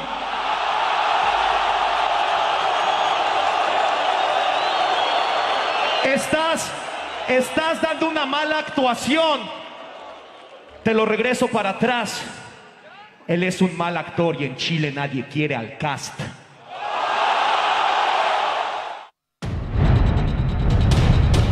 Pero el poder real es el poder real. Y lo han hecho muy bien. En eso estaba mirando, a los 4 días de ser presidente, Mauricio Macri designó a los 2 integrantes de la Corte Suprema de Justicia. Mientras que este gobierno todavía da vueltas para ver si puede, si quiere, si debe, con quién tiene que consensuar la reforma judicial. Ellos, en 4 días, no pasaron 20, 4 días, y metieron a Rosati y Rosenkrantz en esta maldición que es para la justicia del país la Suprema Corte de Justicia. ¿Cómo lo hicieron? Bueno, justamente con la justicia y con los medios de comunicación. Mancomunadamente han trabajado para que las cosas estén así, particularmente en la Argentina. Que los gobiernos nacionales y populares eran desalojados por golpes de Estado, por militares. Esta vez no vinieron con uniformes ni con botas. Vinieron con togas de jueces y medios hegemónicos para construir imágenes y juzgar, no en los juzgados, sino primero en los medios. Se condena en los medios y se le pone el sello en la justicia. ¿Qué hizo la mafia de Clarín, mostrado por ellos mismos con las fechas correspondientes y demás? ¿Usted se acuerda que alguna vez nos reímos mucho aquí en la columna de aquello de los dólares termosellados? La historia que contaba la gente de Clarín es que una señora desaparecida era buscada por su familia. Fueron a un lugar donde creían que podían saber o que podía estar. Había allí un compañero que había sido compañero, pareja de la persona desaparecida. Y cuando entraron, miraron así y vieron millones de dólares. Vieron dólares. Por el tamaño de las cajas, llegaron a la conclusión de que se trataba de 75 millones de dólares termosellados. Clarín lo puso en tapa, ahora lo va a ver. Esto es una vergüenza tan pero tan grande. Ahí lo tiene. Investigan en Santa Cruz una desaparición y fajos de dólares termosellados. El 22 de mayo era vieja la noticia de la desaparición. Ellos lo traían ahora. Mire la fecha. Domingo 5 de septiembre. Estábamos a poco de las PASO. Y ellos jugaban con ese título. Desapareció Marcela López, expareja de José Luis Balado, su sobrino Mario, administra bienes de la familia Kirchner. Se iban arrimando esta idea. El abogado de la mujer desaparecida denunció el hallazgo de dólares termosellados en un operativo en la casa de Balado que ahora investiga la justicia. Esto repetido por los 300 canales que Mañeto a través del fútbol robó. Esto dicho también por La Nación, que acompaña toda la cosa mafiosa que pueda haber del diario Clarín, y todos en un tachín de varios días. ¿Qué pensó usted? Que efectivamente habían hecho desaparecer a una persona porque había visto esos dólares, había desaparecido. Ahora bien, la risa que nos daba era que esos dólares seguían a la vista. Entraba una persona que quería cuestionar y de pronto veía esos dólares. Y con el tamaño de las cajas, bichando desde atrás de un árbol, prestando atención, viendo cómo la sacaban, tomaron la dimensión y dijeron 75 millones de dólares. Esto hicieron. Usted vio la tapa de Clarín a 3 días de la PASO, 4 días. Es una porquería tan grande, una inmundicia periodística que no tiene parangón. ¿Dónde va a encontrar usted esto en el mundo? ¿Usted cree que lo puede hacer el New York Times, Le Figaro, el diario de la República de Italia, por más derecha que sean alguno de ellos?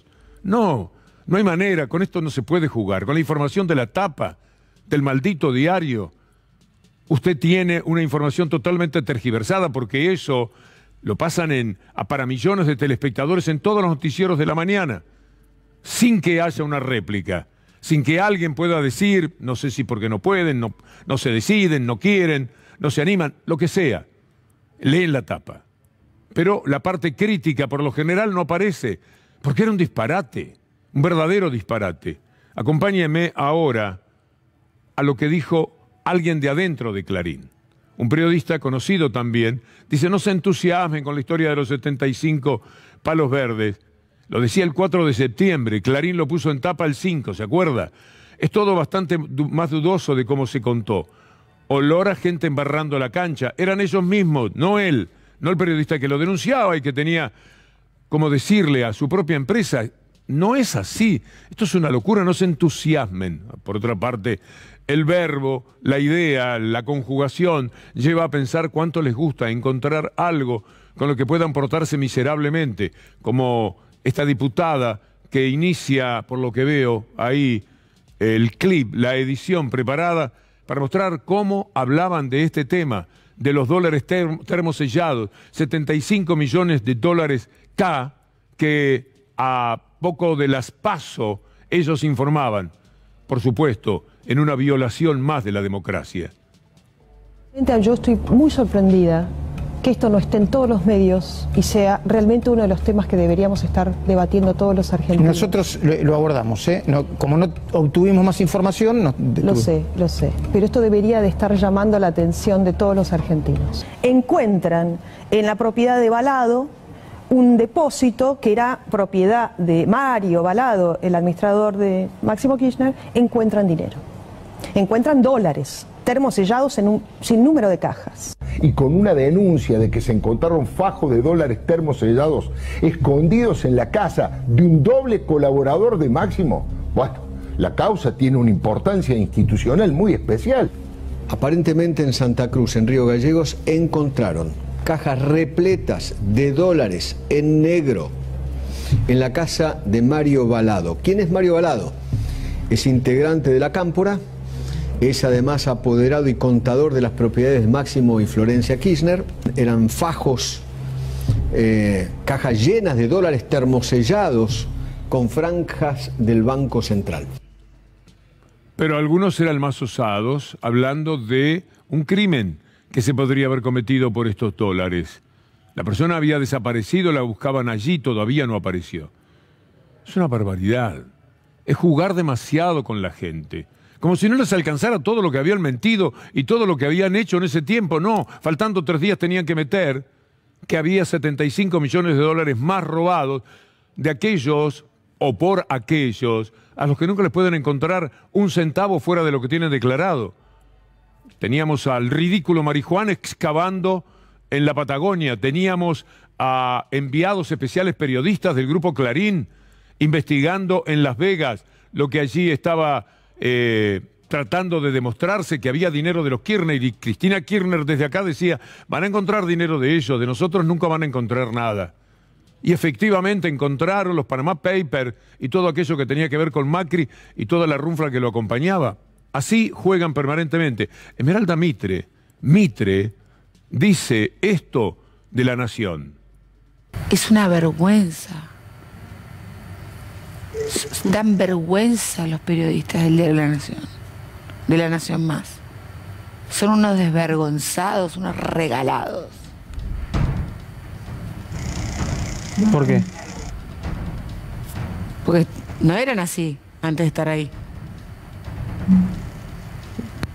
Vos decís que estas inversiones tienen relación con el Pero manejo si todo es editorial. Macri, Ori, Mariu.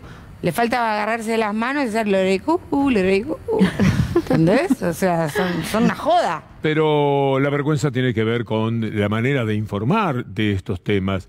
Vamos a la opinión austral para seguir cerrando el tema de los dólares termosellados. Aquí está la información. La insólita historia de una causa judicial abierta por dólares termosellados que en realidad eran billetes de un juego de mesa, el juego del estanciero. El Juzgado Federal de Río Gallegos archivó la causa tras descubrir que los billetes del hallazgo de dólares vinculados a Lázaro Báez eran de el estanciero, de ese juego. ¿Qué hacer con los medios de comunicación? Darío Grandinetti, el gran actor, piensa así. En ningún país del mundo existe un medio con el poder que tiene el Grupo Clarín en Argentina. En ninguno. Esa ley de medios que ampliaba también para nuestro laburo, apuntaba a que hubiera producciones locales. De eso se trataba la ley de medios, de abrir el juego. Yo no quiero, ni quería, ni quiero, ni querré que desaparezca Clarín, ni que desaparezca TN. ¿No? Lo que no quiero es que sea lo único que se escuche, que se lea y que se vea en todo el país. La ley de medios no quitaba, sumaba. Estaba hecha para sumar.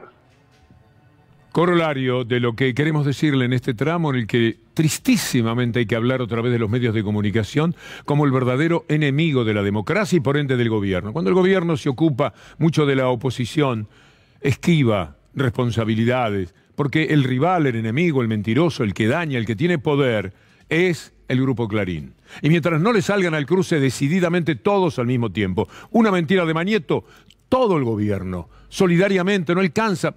Creo que hay algo de Goyán que le pido a mis compañeros para el final, así damos tiempo, que tiene relación con esto. Porque hablan mal de Goyán y entonces Goyán se defiende y los demás miran hasta que les toca a ellos. Hablan mal de Alberto Fernández, el presidente sale y dice, hoy leí en Clarín, y después le toca a Kicillof, y después, pero siempre de a uno, saliendo como decían siempre de los indios. No, tiene que ser masiva la respuesta. Tienen que decirles que son una vergüenza todos los días, porque hay que ocupar todos los espacios. Una sola persona ocupa pocos lugares. Pero si todos se preocupan, muchas veces se preguntan, ¿y qué hacemos con este monstruo de Clarín? ¿Cómo hacemos con este Kraken, el monstruo de los mares del norte de Europa? ¿Cómo se hace con este minotauro desastroso, enloquecido, que se lleva toda la verdad por delante para hacer daño a la democracia? Bueno, pelearla. No hay ley de medios. Bueno, hay que pelearla en la oralidad. Hay que enfrentarlos, hay que ponerlos de cara a la vergüenza que son. Esta tapa está muy bien, porque dice lo que tiene que decir, bochorno. Oposición mediática bochornosa. Esta es la expresión. Vamos a otro tema. ¿Qué país queremos? Bueno, para empezar, un país donde podamos tener información de verdad. Mire esta etapa, porque no dan tregua, ¿eh? Y nosotros tampoco. En la modestísima batalla que podemos hacer con nuestro cuchillito de madera frente a los tanques de guerra de estos asesinos de la verdad. Acuerdo con el FMI, la oposición siempre reclaman, un apoyo explícito de Cristina. Esto es para desvirtuar al gobierno. Esto es maldad pura. El otro título, que me faltaba. El FMI reclama, todos reclaman medidas concretas para bajar la inflación y el déficit. ¿Y el gobierno argentino qué reclama, Mañeto?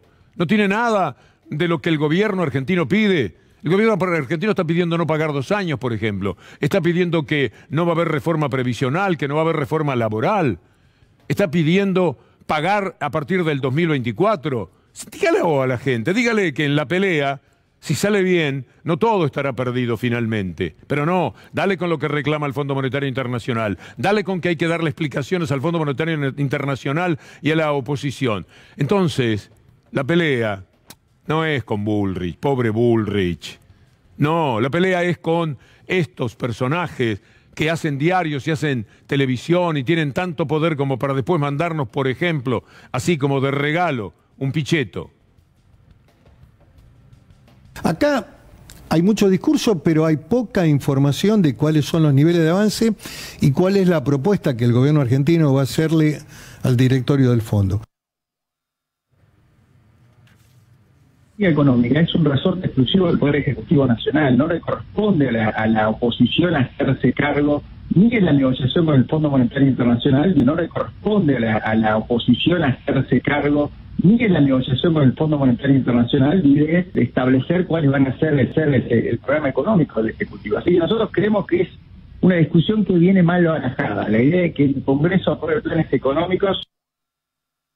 Teníamos el endeudamiento en moneda extranjera más bajo que se recuerda. Endeudamiento en moneda extranjera, que no se hagan los giles. Que no se hagan los giles. Esos que van a los canales de televisión a dar números a la Bartola. A la Bartola. Esta parte, bueno, pero no se puede extractar.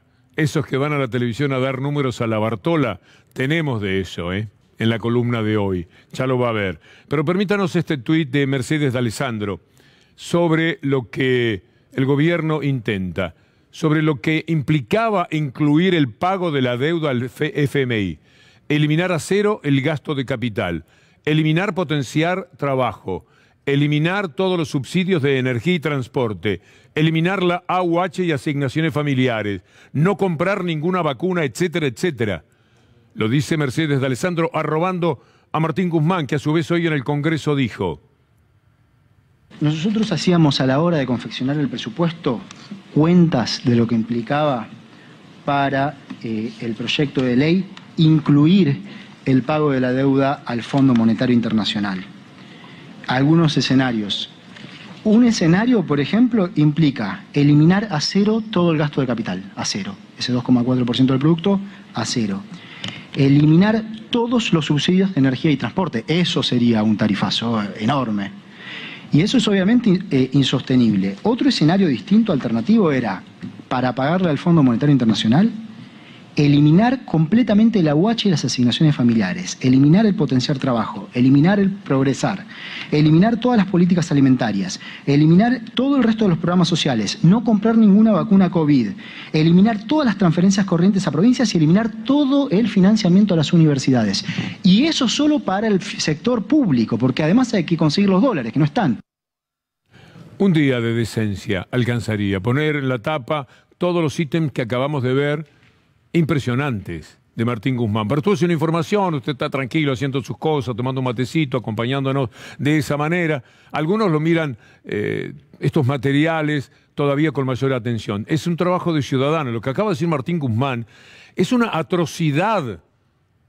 Una atrocidad.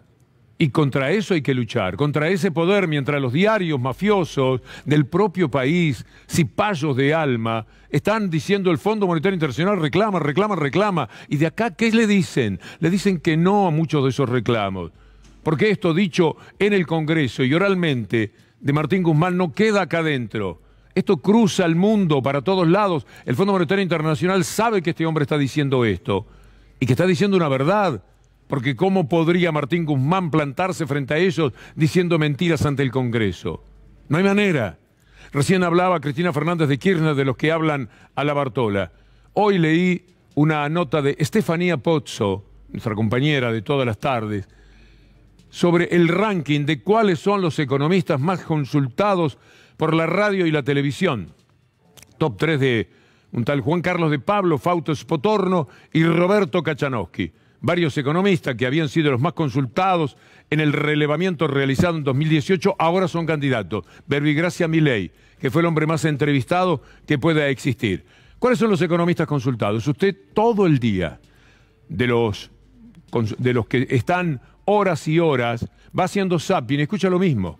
El Estado es una cosa inviable, el gobierno está muy mal, el Fondo Monetario tiene razón, no se le va a poder pagar al fondo, la deuda que contrajo Macri es perfecta, no se podía hacer cualquier cosa.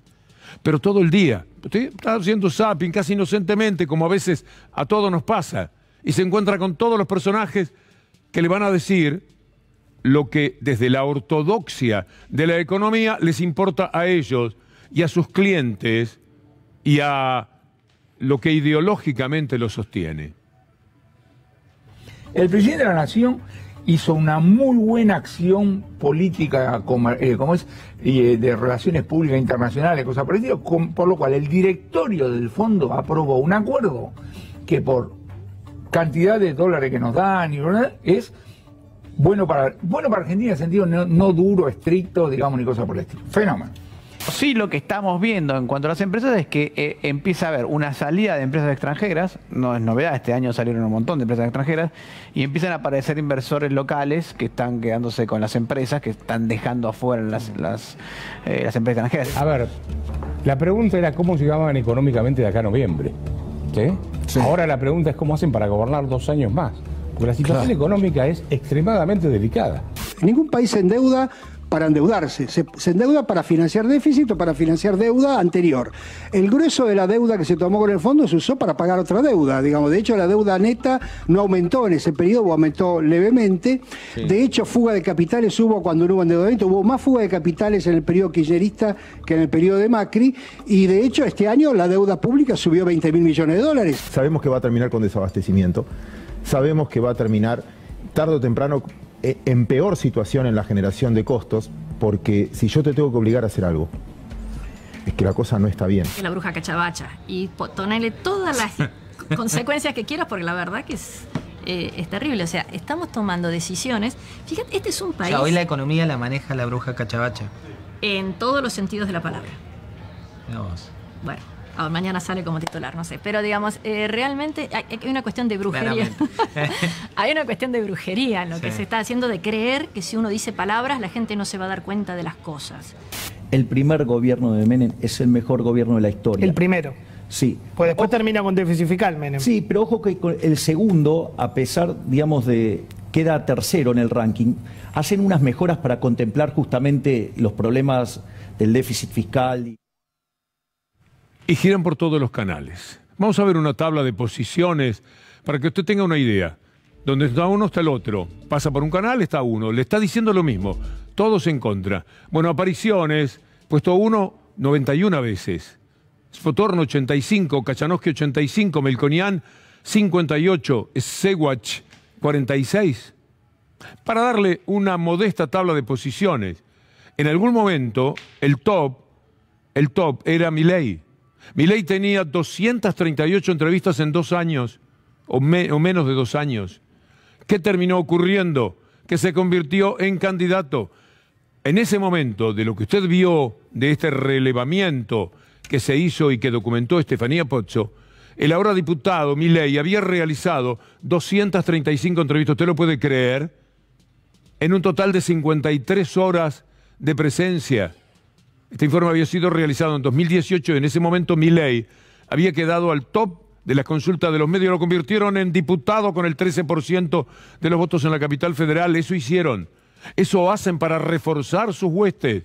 Fabrican personajes que se convierten luego en representantes del pueblo, cuando en realidad son representantes de ellos. Mire este de Chousa. Es interesante este tuit del economista Sergio Chousa. Ponen una cifra nominal que parece alta para que te indignes. ¿Cuál es la cifra nominal? El gobierno, por temor a la crisis, porque se está esto cayendo a pedazos, temor a la crisis, empujan a la crisis, sueñan con algo que pueda pasar en diciembre, como siempre, gasta, porque siempre para eso es un gasto de 72.000 millones de pesos, 0,2% del Producto Bruto Interno. No es nada típico en relación a cualquier otro año. El gasto siempre tiene estacionalidad sobre diciembre. A esto juegan. Y si no, te mandan por tiempos. Me parece que voy a ir directamente a lo de Larreta. Larreta, hablando de mandar a los pibes a trabajar gratis para los empresarios. Allá van los pibes a aprender, a barrer, a que le digan, vaya mijo, tráigame cigarrillos. ¿Qué van a aprender? ¿Qué verso? ¿Qué cuento es este? Bueno, pero lo hacen. A esto le salió el cruce Ofelia. Ofelia Fernández, que había quitado la careta en el primer día de la legislatura a alguien del que vale la pena, como ella dijo, no ocuparse nunca si fuera posible. Dijo Ofelia, tenemos lo que dijo Ofelia, el tuit de Ofelia sobre la propuesta de Larreta. Primero Larreta. Dijimos que además de fortalecer las capacidades individuales de cada chico, fortalecer su autonomía, íbamos a ir avanzando para que las secundarias tuvieran prácticas educativas en el mundo del trabajo. Con las prácticas en el trabajo lo que queremos es que cada estudiante tenga un horizonte más claro hacia dónde le gustaría caminar en su futuro. Bueno, vean ustedes ahora esta noticia. Llama la atención, no conocía, no sabía que había una hija de Mañeto, pero Diario Registrado cuenta, insólito, la hija del CEO de Clarín, Marcia Mañeto, acusa a Ofelia Fernández de no trabajar. Marcia Mañeto, hija del millonario directivo del Grupo Clarín, que vive con todos los lujos propios de ser de esa clase social, cuestiona a la joven legisladora del Frente de Todos, que desde muy joven trabaja de manera incansable. Si mal no recuerdo lo que decía el tuit de esta persona, era, leyó la palabra trabajar y se brotó. No, se descompensó. Eso decía de Ofelia, que por supuesto tiene algo para decir siempre. ¿Está? Muy bien por alguien Ofelia que se ha bancado hostigamiento constante. Bien. Ofelia Fernández. Sí, sí. Ofelia Fernández, iba a hablar de eso, sí, la privilegiada. ¿Qué hace Ofelia Fernández? No tenés argumento, nena. Una promiscuidad intelectual terrible. Creo que hay entes, personas que buscan que la realidad sea sencillamente un paisaje, ¿no? Uno lo recorre y lo ve, y es así, y es inmutable. Yo pienso exactamente lo contrario, que la realidad es lo único que está en disputa para siempre. Una promiscuidad intelectual terrible. Lo de Ofelia no fue una casualidad. Primero, insisto, fueron años de hostigamiento. Muchas veces se liga lo democrático a cosas equivocadas y se piensa que lo único que tiene valor es lo etario, es la edad, es el ser grande. Y al final de cuentas hay momentos en los que la experiencia no es tanto cuantitativa como cualitativa. Contame un poco cuál es la intención de ustedes tomando el colegio. En primer lugar, estamos yendo contra esta reforma que nos parece antieducativa. No, pero eso es el reclamo. Espera. Nosotros queremos... Ahí estaba más joven, ahora está viejita, tiene 20, pero a los 16, 17 años. Y en vez de admirar, yo la verdad es que me parece maravilloso que exista una inteligencia acompañada de inteligencia emocional también. No solamente que si le dicen 170 por 220, capaz que saca la cuenta en el aire. No. Inteligencia para sentir, inteligencia para vivir, inteligencia para ir marcando su propio destino.